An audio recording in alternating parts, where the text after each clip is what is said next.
Hello, so I thought I'd do a video showing the Chinese M65 where I've replaced the cheek filter and it actually works.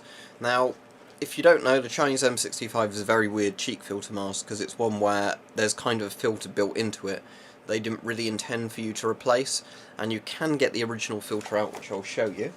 It looks like this.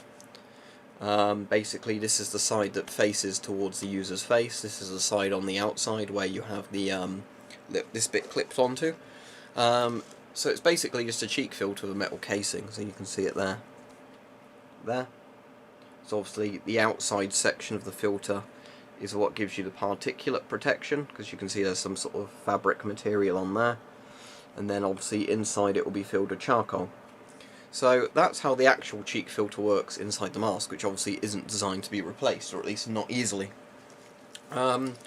So I thought when I pulled this out, is it possible to put a safe filter in there and get it working? And it turns out the answer is yes. So let me first show you the mask on, and you can see I can actually breathe through it and everything. So let's get this on.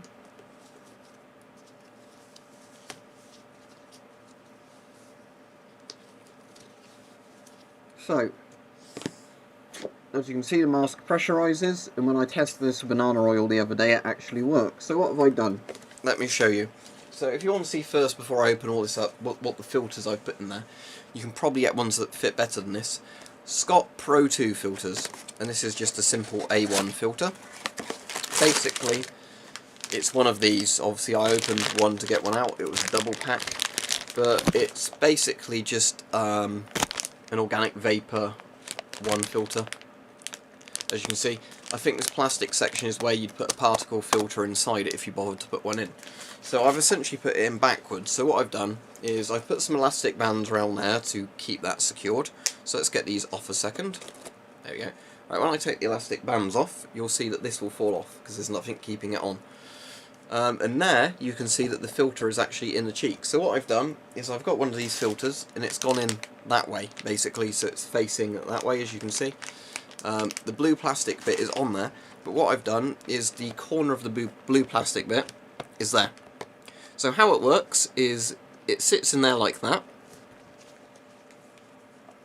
Although the filter's back to front, it still functions as a filter. You put the cover on like that, then you use your elastic bands.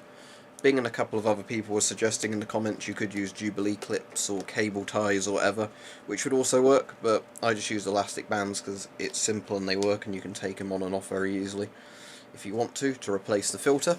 So there's one on there, then basically just put a second one on there. The reason I'm just using two is it's a bit more secure.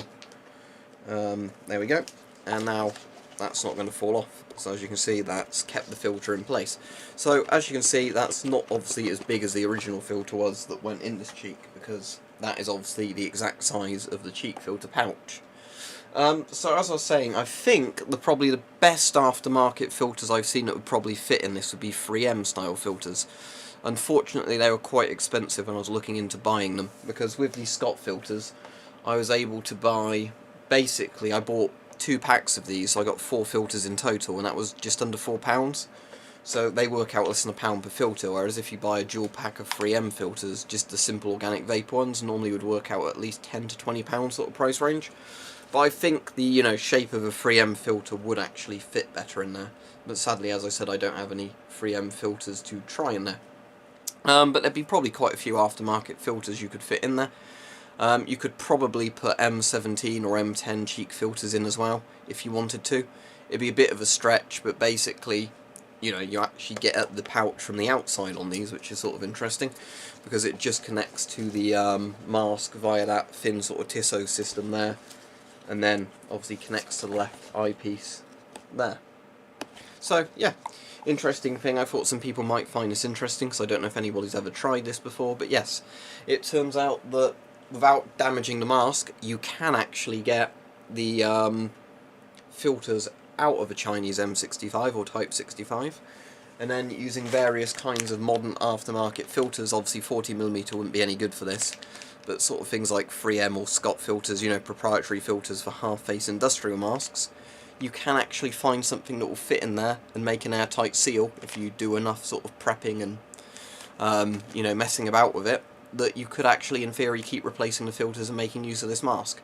So of course, I'm not going to recommend this compared to using a modern mask with 40mm NATO filters that are brand new, that you know are going to work properly. But if you just wanted to, you know, make this mask safe to use, because obviously, God knows what's in this filter, yeah, it's possible. So there you go. Hopefully that's been informative. This was a bit of just a fun DIY project I did, and I'm actually quite glad it turned out the way it did. So yeah, there you go. Chinese M65 or Type 65 using Scott Pro 2 filters, because why not?